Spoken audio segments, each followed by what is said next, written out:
Now, it's something that's currently affecting millions of women around the world. So why is perimenopause still so misunderstood? Yeah, so after several visits to the doctor and months of experiencing a range of debilitating symptoms, including brain fog, difficulty sleeping, mood swings and depression, it was an item on This Morning that helped Tanya Bardsley realise she was perimenopausal. She's joining us now to share her story alongside GP and renowned menopause specialist, Dr. Louise Newson.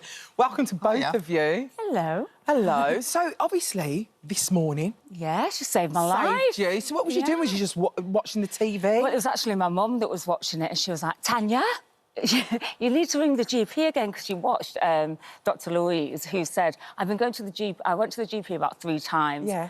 I was suicidal. It was like Dr. Evil had come into my body, and it was just taken over my body. What are your symptoms wasn't like? myself.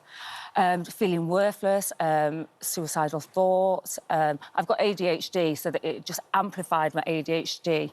But when you got tested, everything seemed normal. They said the bloods were fine, so GPs just say your bloods are fine and just sent me on my way. And I just thought I was going crazy. I went back 3 times I went to the GP.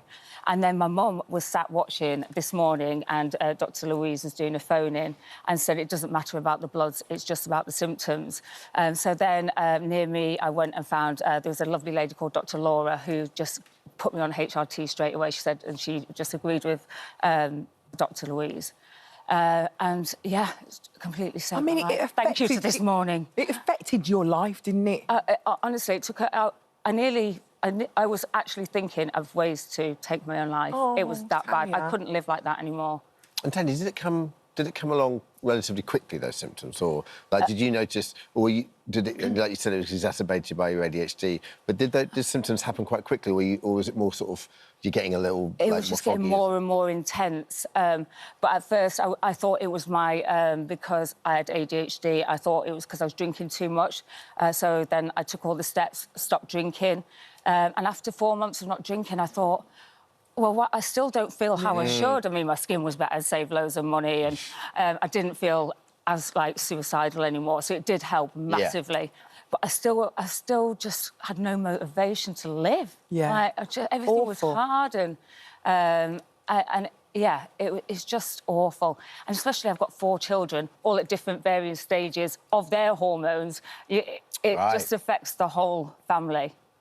And just out of interest, how quickly did it work once you started taking HRT? How quickly did you feel better? I would say, like, in 3 days. Within 3 days? Felt... I don't know whether it was just in my mind or what, but, yeah, it was literally... It was that quick. OK. Dr. Louise, what's the... Thank you, firstly. The difference in symptoms between perimenopause and menopause, can you talk us through the difference? It's actually the same, and actually they're the same symptoms often that happen with PMS, PMDD, that time before periods. And all it is hormonal fluctuations. So our brain produces estrogen, progesterone, testosterone, as do our ovaries. But what's happened historically is we've always talked about a woman's periods. Does she have periods or not? Therefore, is she menopausal or not? Because, as you know, you have to be a year without your periods to officially have that menopause badge. But actually, perimenopause can last 10 years or so before periods stop, because our hormones start to change.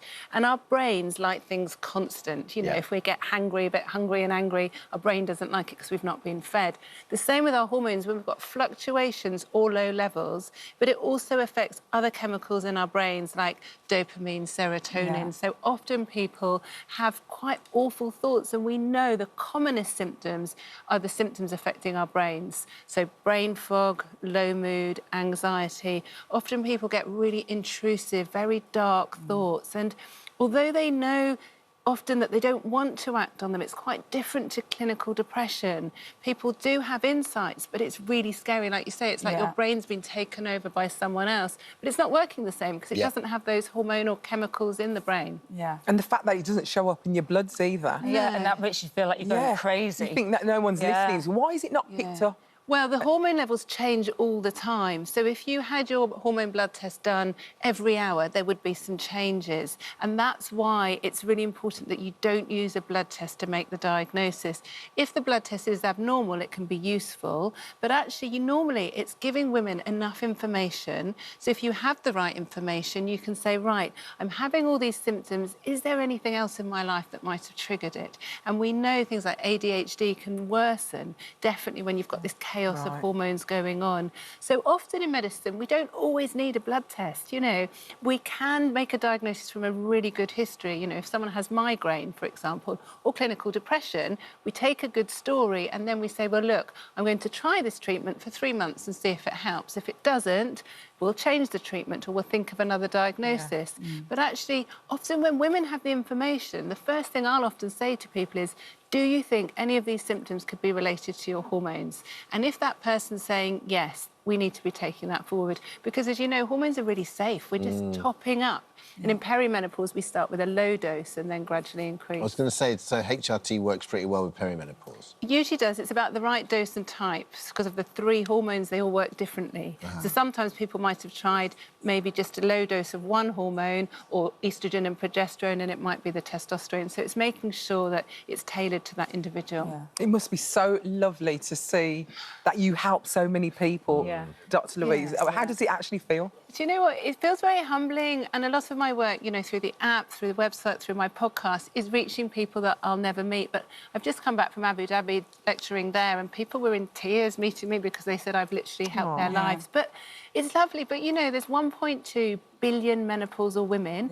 Globally, 5% receive hormones. You know, so I spend a lot of my time worrying about what I'm not doing rather than gloating on what I am doing. Like my sister went to the GP just last week and they just said, oh, your bloods are fine, and sent her on her way. Was you like, here's Louise? Yeah. And but the average woman can't afford to go and seek someone private, so they're all suffering. And the first time I went to the GP, I wasn't even given a blood test. I was just told I was too young for perimenopause. It's not that. And they suggested, oh, would you like an antidepressant? Well, it's not that, and it's just hormones. And with my undiagnosed ADHD, I've always been given antidepressants, and they numbed me, and they're so bad. They were so bad for me. So it's quite scary. Thank you for coming in, sharing your story. Thank you, Tanya. Thank you always. For having me. Dr. Thank you, Louise, Dr. as well. Louise. No, thank you. Thank you so much. Time to find out what the